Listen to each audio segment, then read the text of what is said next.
Y tenemos la dicha de contar en estudio con esta mujer que trabaja justamente con todo su equipo por visibilizar y concientizar sobre el trabajo tan fuerte, tan riesgoso que hacen nuestros religiosos católicos en todo el mundo. Ella es María Inés Espinosa, la directora ejecutiva de la Fundación Ayuda a la Iglesia que Sufre. María Inés, qué rico que estés en Medellín. A la mi reina. ¿Cuántos años ya en esa dirección, Mar? Alegría, el 15 de enero cumplí 5 años. 5 años, sí, con mucha intensidad, con mucha fuerza, porque constantemente estamos recibiendo información de lo que está pasando con los cristianos en el mundo. Y eso queremos hacer, ¿no, Olga? Como un resumen, un recuento de cómo está la situación de los cristianos, sobre todo de los misioneros en otros países, pero también en Latinoamérica. Y justamente están en una campaña por estos días, hablando de estos balances no muy halagadores, ¿no? Muy alentadores. Tristes, bastante tristes. La persecución religiosa en el mundo realmente, y por eso sacamos un informe como apresurado de 2022, porque como ustedes saben sacamos el informe cada 2 años y en junio sale el análisis pues, de los 2 años anteriores. Ya llevábamos casi 20 años sacando este informe, pero fue tan grave lo que sucedió en 2022 que decidimos sacar este breve resumen, porque pues más de 42 sacerdotes secuestrados, 4 asesinados, solo verlo en Nicaragua con un obispo ya encarcelado y otras 8 personas que trabajan con él en su parroquia, tanto catequistas como seminaristas, también privados de la libertad, ¿no? En este momento. Todo a razón de su fe. Todo a razón de su fe. Entonces, claro, ¿cuál es la amenaza que le representa por ejemplo, Nigeria, en Nicaragua, estos sacerdotes, estos religiosos? Son diferentes formas de amenaza a la Iglesia Católica que los denominamos nosotros como autoritarismos de diferente índole, ¿no? Hay unos que son expresamente religiosos, pero también son lo que significa la Iglesia en el mundo, ¿no? Al ser luz y mostrar esa corrupción o estas cosas que suceden, es también cuando los sacerdotes y los religiosos y religiosas se ven amenazados, y los obispos, por supuesto. Entonces, en el caso particular de Nigeria, que es lo que estamos viendo en África, nosotros vemos lo que les hemos contado en otras oportunidades, que hay un califato transnacional que quiere ubicarse y ya se ha ubicado en el norte de África. Cuando uno ve en el mapa y ve como las banderitas también de cómo han avanzado el extremismo musulmán en África, uno se va dando cuenta que han tenido un avance impresionante en esta época de la pandemia. Entonces, por eso hacemos un llamado, porque la verdad es que lo que está pasando en África en los últimos años ha sido catastrófico, y especialmente en el último año. Claro que sí. De igual manera, en Nicaragua ya es una persecución ya más de tipo comunista, o sea, es otro tipo de persecución, ¿no? Sí. La misión de ayuda a la Iglesia que Sufre. Aquí estamos viendo esos videos institucionales que dan cuenta del trabajo arduo, hermoso, valioso y representativo de ayuda a la Iglesia que sufre. Ustedes no solamente evidencian esos riesgos, y que ya no son riesgos, esas amenazas directas contra la vida de nuestros religiosos católicos, sino que también les dan una mano, ¿no? Sí, es muy lindo porque nosotros simplemente somos un puente. Lo que hacemos es que promovemos la ayuda para que los benefactores y los amigos de la Fundación pues nos ayuden. Eso es lo que ha hecho la Iglesia toda la vida, y poder darle esta ayuda de diferentes formas, porque sí es verdad que hay persecución religiosa, pero también una gran necesidad de recursos económicos, ¿no? ¿Qué quiere decir que son agencia pontificia? Somos una fundación pontificia porque obedecemos a una necesidad que tiene la Iglesia y que el Santo Padre nos ha encargado.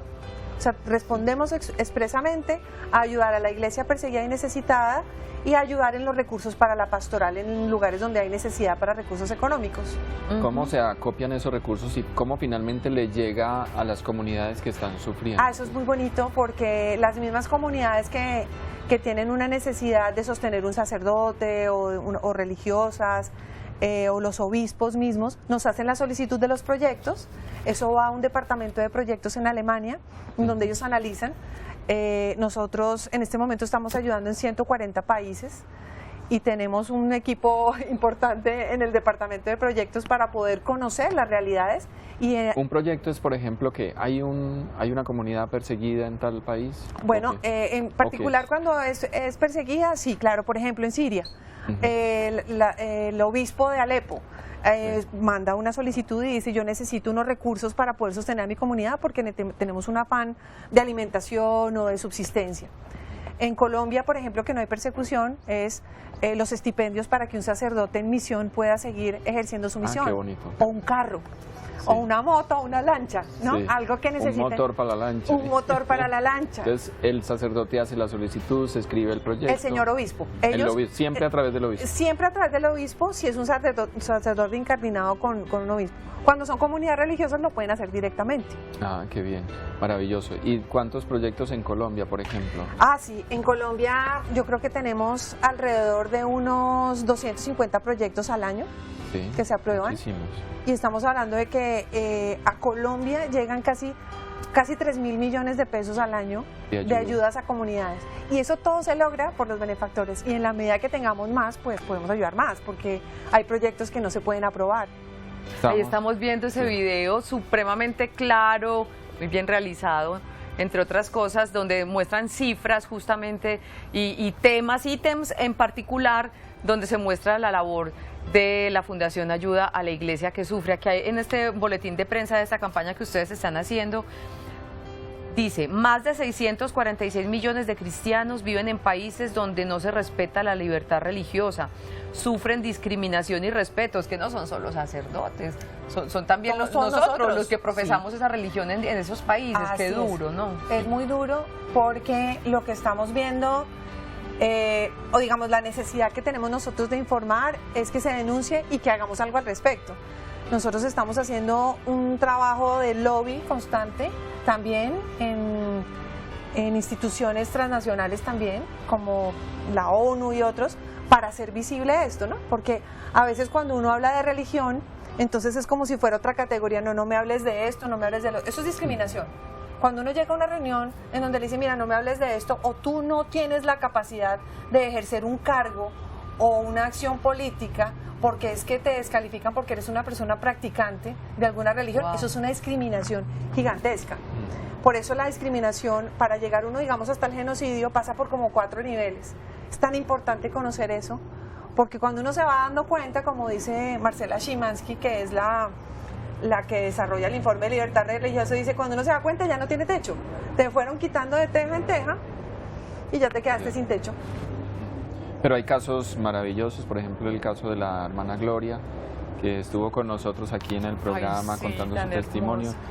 Y esas son las historias que esperamos contar en el futuro, que cada vez sea menos, no que cada vez sea más, sino que esa persecución disminuya, que haya más tolerancia, que haya más entendimiento entre las religiones. Creo que los líderes religiosos del mundo lo están entendiendo y por eso tantos encuentros mundiales de todos ellos para precisamente concienciar o concientizar a todas sus comunidades religiosas de que nunca Dios puede ser puesto como herramienta o instrumento para justificar la guerra o la violencia contra otra persona.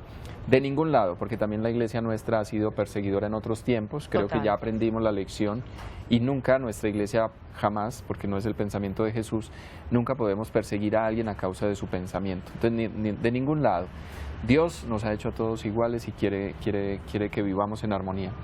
Pero en una circunstancia como la conversión de Pablo, que fue perseguidor, pues nos viene muy bien este informe que nos traes tú y oramos por todas las personas que están persiguiendo, oramos por aquellos que están persiguiendo para que cambien y se transformen. María Inés, para terminar, además de ser benefactores, que esa es una de las opciones para ayudar a tantos cristianos perseguidos en el mundo, ¿cómo podemos ayudar? Tú hablabas de denunciar.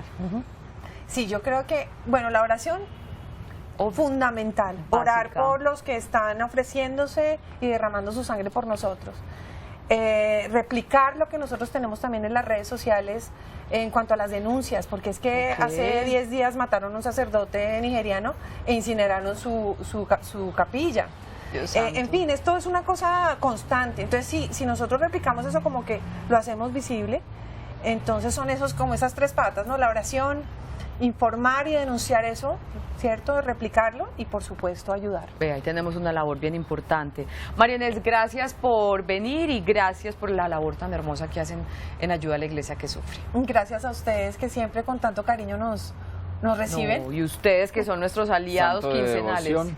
¿Mi santo? Ah, sí, ese es el tema de esta semana. Entonces, punto aparte, no punto final. ¿Cuál es su santo de Punto y devoción? coma. No, Sí. Santa Teresita. Imagínate a los Santa 150 años de Santa Teresita Claro. del Niño Jesús. Patrona de las misiones. patrona de las misiones, y muy lindo que cuando yo entré a trabajar en la fundación es la patrona de ACN. Ah, qué bonito. Entonces, Santa Teresita del Niño Jesús es la santa de devoción de María Inés. Vamos a ver cuáles son los santos de devoción de